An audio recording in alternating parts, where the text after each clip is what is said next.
This is New Zealand, genuinely one of the most beautiful countries in the world. In addition to its picturesque landscapes, a lot of that beauty also comes down to the fact that it is extremely remote. So much so that it's left off a lot of global maps, and it's home to a relatively small population of just 5.3 million people. These people enjoy a very high standard of living, good education, very stable government, good access to healthcare, and a relatively egalitarian culture. Now, while all of this may sound great on a tourism brochure, it has had some unintuitive consequences on the national economy, an economy which was very unique to begin with. What is happening is that Kiwis are seeing a country that probably looks like a dreamland to most of the rest of the world, and they're leaving it. From an already small population, New Zealand has one of the highest rates of immigration anywhere in the world, with a bulk of them just making the short jump across here to Australia. More than 10% of New Zealand's people currently live in Australia. This isn't a small issue either. There are in some cases just as many people leaving per capita from New Zealand as there are from third world countries embroiled in active conflicts. And of course the question is, why? To make matters worse, the bulk of this exodus is made up of highly productive workers right at the start of their careers. Now, the population is still growing, but that has been fueled largely by immigration to fill in the gaps left by the skilled workers who are leaving, and that itself is creating other problems, only making this whole issue harder to address. And then on top of that, New Zealand is seeing the exact opposite problem coming the other way. A certain group of Australians are flooding into New Zealand and doing what Australians do best. So what makes New Zealand's economy so unique? What are the issues causing so many Kiwis to leave New Zealand? And finally, why has this trend been so hard to reverse? We've all been there. You leave the house or the country and realize you forgot a file, or worse, an entire project folder sitting on your desktop at home. That's exactly why we use AnyDesk. It lets you remotely access your computer from anywhere, whether you're pulling up a file, troubleshooting a system, or even managing complex workflows you just can't run on a laptop. We've used it for everything from reviewing video edits to running dashboards and moving big media files directly, without cloud uploads or middlemen, just a direct secure connection from one device to another. And if you're into more specialized setups, it works for that too. 3D printers, retro systems, remote rendering rigs, AnyDesk even supports older machines all the way back to Windows XP. It also has real-time audio pass-throughs so you can check sound design or scrub through and edit remotely without the audio breaking up. Basically, it makes working from anywhere feel like you're right at your desk, whether the desk is across town or across the world. It's free for personal use, and there are flexible plans for teams like ours. Give AnyDesk a try. The link is in the description. New Zealand's economy is largely defined by the realities that it is quite small and extremely remote. It has roughly the same total population as the city of Sydney just across the pond here in Australia. And even here in Australia itself, we're not exactly known for our massive population. But this is both a blessing and a curse.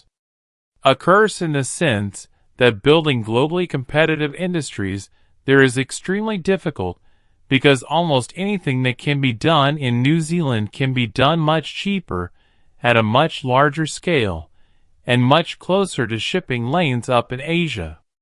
This isn't just traditional heavy industries either. Financial services are usually a key export of comparatively advanced regional nations like this. But why would anyone go do their international banking in Auckland when there is Singapore, which is far closer physically to most commercial centers, but also far more integrated into the global financial system for most business requirements.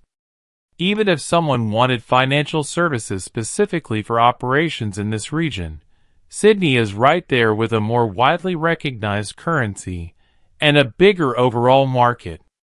What's more is that the political connections between Australia and New Zealand are so close that practically anything an international business would want to do in New Zealand can be done from a base of operations in Australia. This closeness is an extremely big deal, so do keep that in mind. The point is, though, the only industries operating in New Zealand are industries that need to be there. Tourism, local finance, local services, some regional maritime operations, they all play a role, and it must be remembered that the population is tiny, so there isn't a need for a huge number of huge services. But a closer look at the exact breakdown of these industries will shed some light on these problems. One standout area is agriculture. New Zealand is one of the most agriculturally productive countries in the world, which is highly unusual for such an advanced economy. The channel Hosa, I don't know, the Beaver Dude did a great deep dive on this, so I don't want to repeat too much here. But the point is that New Zealand has taken farming, which is typically an industry relied on by lower income countries, and used its incredibly fertile land, abundant water sources, and modern technologies to produce valuable export commodities that are very competitive in the global economy, especially next door in Asia, which has a lot of mouths to feed. Now this is great and all, but most well-educated city-dwelling New Zealanders aren't exactly lining up to go and work on farms. There aren't that many jobs there anyway. Farms in New Zealand are some of the most valuable in the world per hectare because they are extremely fertile, and because they're in the southern hemisphere, which means they can grow off-season foods for the much larger markets in the northern hemisphere. But when people are spending this much on their farmland, it only makes sense to also invest into the best equipment as well, which means most of these operations are highly mechanized and require relatively little human labor. So then what's left? Well, the biggest industries in the country by far are all centered around housing. Selling houses, renting houses, building houses, financing houses, and governing the selling, renting, building, and financing of all those houses all collectively make up about half of the country's entire economic output. Now this has caused two big problems. For starters, there is obviously just the cost of these houses. When this much of the economy is dependent on playing past the parcel of land, it's perhaps unsurprising that this sparsely populated and very rogue country has some of the most unaffordable real estate in the world. Now, to be fair, the country has taken some steps to deflate this housing market, like banning foreign buyers from purchasing property. The idea was sound by cutting off a source of demand for property. All other things being equal, prices should have fallen. But in reality, it didn't really do too much. Before the ban, foreign buyers were only 3% of purchasers anyway, and on top of that, it didn't stop the biggest source of foreign demand, which was Australians. Because Australia and New Zealand really are so close, we have a lot of agreements where we will for the most part treat their people like our people and vice versa. This means that the ban specifically did not include Australians, who were the largest foreign buyers in the first place. People in Australia on average have a lot of money, and something like a holiday house, or even a retirement home in places like Queenstown or Auckland are extremely popular with wealthy Australians, who want to live amongst beautiful sceneries, without those sceneries actively trying to kill them. Investing in New Zealand is particularly attractive, as well, because even though their house prices are extremely high, they are still for the most part lower than major cities in Australia.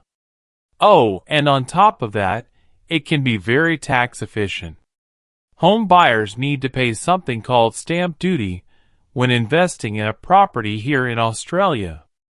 This is a fee of roughly 3% of the home price paid up front, which doesn't sound too bad, but when a shack like this sells for $7 million, it does add up. New Zealand doesn't have this upfront fee, making it an attractive alternative. Of course, most demand comes from within the country, and for what it's worth, prices have been falling over recent years thanks to government policies that have largely made properties less tax-efficient investing vehicles. The changes themselves, just like the foreign investor ban, haven't actually been that huge, but even the indication that the government wanted to do something about house prices was enough to take a lot of the exuberance out of the market. Either way, prices are still a problem, more so here than most other countries around the world, and this makes it seem like a pretty open and shut case, right? Young Kiwis who can't afford to start a life in New Zealand are moving out to somewhere where they can. The problem with that assumption is that more than half of them are moving out of the frying pan and into the fire that is Australia. If they really did just want cheaper homes, this would not be the move. What they're really after is opportunity. The only industries in New Zealand are those that really have to be there, which means unless people want to work in agriculture or in jobs somehow connected to the local real estate market, there is just more opportunities in larger Australian cities. Now, this by itself isn't that unusual. More specialized professions naturally tend to gravitate towards larger commercial centers. If someone wanted to work as a fine arts curator or a high-end researcher or even just a senior manager, most of those jobs can't really be found in small country towns. There just isn't enough demand to support those roles in smaller commercial centers, so naturally they tend to shift towards big cities. The thing that makes New Zealand so unique, though, is that the big cities all of these jobs are gravitating towards are in a different country. Brain drain, like this, is also not unique, but it doesn't usually impact high-income countries quite this much. And again, the reason this is happening to New Zealand is its closeness with Australia. For simplicity, the legal and political connections between these two countries are kind of like those within the EU.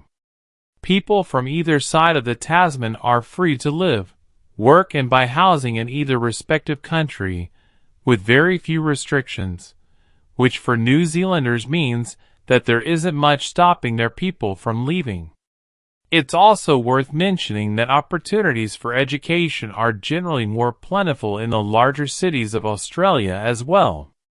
We have a larger number of larger universities, and we treat students from New Zealand the same as local students when it comes to tuition costs, and even government-operated student loans for certain Kiwis who meet residency requirements.